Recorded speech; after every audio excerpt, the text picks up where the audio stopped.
We've spent the last couple of weeks gathering our tools, our prompts, our ideas, building our plans and our routines and even facing a few roadblocks along the way. But at some point, every creative challenge has to reach that quiet crossroads between the moment when planning is done and the blank page. By the end of this video, you're going to walk away with a few practical ways to move from intention, from thinking to doing. Also a couple of mindset shifts that make starting feel a bit less scary, or at least I hope so. And a reminder that perfection isn't the goal. The goal is momentum, even small, imperfect momentum. And by the way, hi, I'm Celine. If you're new here, welcome. Here we basically talk about simple creative living. I share my own writing journey, and I trial different creative routines and generally work on living a life with creativity at its core. I'm happy you chose to join me today. Preptober for me was meant to be about learning to prepare without pressure, to build a foundation, not a fortress. Now, the foundation part is kind of done, but the no pressure part, not so much. I totally failed at that. Nevertheless, throughout the month, I've realized that though preparation gives me confidence, it doesn't give me certainty. I don't think you'll ever really feel ready enough to start, or at least I don't think I ever will feel ready to start something. But the goal is to feel grounded enough to try. That's the quiet magic of preparation. It softens the fear of beginning. If you followed along with the Preptober series, maybe you've built your own toolkit, explored your story ideas, or wrestled with creative doubt, just like me. All of those count. Every single one of those steps was part of starting, even though it didn't look like it yet. One of my favorite bits of psychology comes from something called behavioral activation. It's basically the concept used in therapy that says you don't wait for motivation to act. You act first and then motivation follows, because our brain loves feedback. The moment we start doing something, even for 5 minutes, we create these tiny bursts of dopamine that say, hey, this feels good.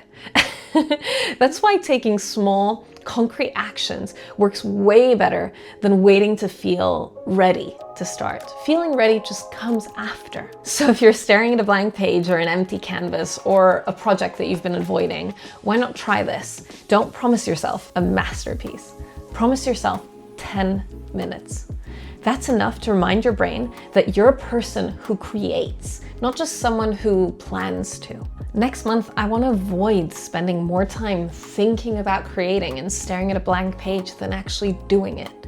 So I'm giving myself a little 3-step framework to help me approach Nano this year. Oh, and when I say NaNoWriMo, I'm not talking about the organization, but rather about the way that many writers choose out of habit from past years to approach writing a new novel in November. Now, you could do this with any organization, or you can do it on your own. I've joined Pro Writing Aid's Novel November as part of my own novel prep throughout the month, but I've also seen Nano 2.0. I've seen a lot of different things. So just find the one that works for you and join that.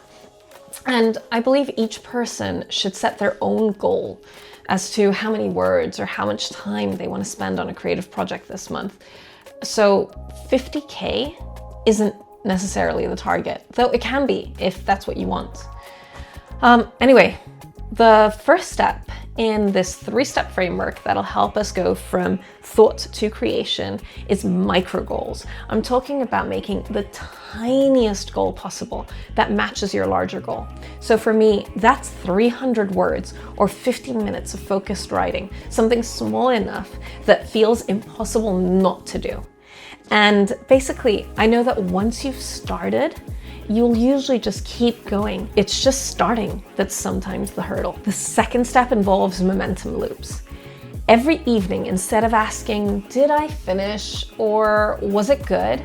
I ask, what worked today?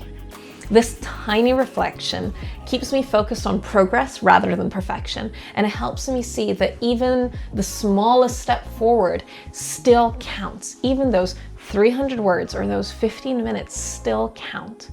And it also helps you figure out what is working and help you fine-tune along the way. Now, the third step involves accountability rituals, whether it's a Threads post or a friend who you check in with or a track bear that you've joined. Sharing your progress creates momentum. Accountability doesn't have to mean pressure. It's just a reminder that we're all in this creative mess together, especially in November. So I'm carrying all this Preptober energy straight into November by focusing less on outcomes and more on showing up. My nano goal isn't 50K words, it's consistency. It's to write most days, even though I'm going to be traveling for almost the entire month. It's to stay curious about my story, and it's to give myself grace when life just happens. So what's your goal for this November? It doesn't have to be big. It doesn't have to be flashy. Maybe it's just to write every other day or to write a single short story throughout the month. Think about it. What would make this month feel meaningful for you? Preptober was the inhale. It's all that learning and prepping and reflecting. And now November is the exhale. It's where we let go a little and we trust the process and we breathe life into the work. You already did the hard part. You showed up for your creativity. Everything that comes next is just the story unfolding. So here's to the next chapter, both literally and metaphorically. Let's start small, stay kind, and create with curiosity. And tell me in the comments below, what's your creative goal for November? I'd love to cheer you on. If you found this video helpful, just hit that like button. It always helps with the algorithm gods. And maybe share it with a friend who needs just a little gentle push. Subscribe, stick around, and I'll see you next week. And until then, happy writing.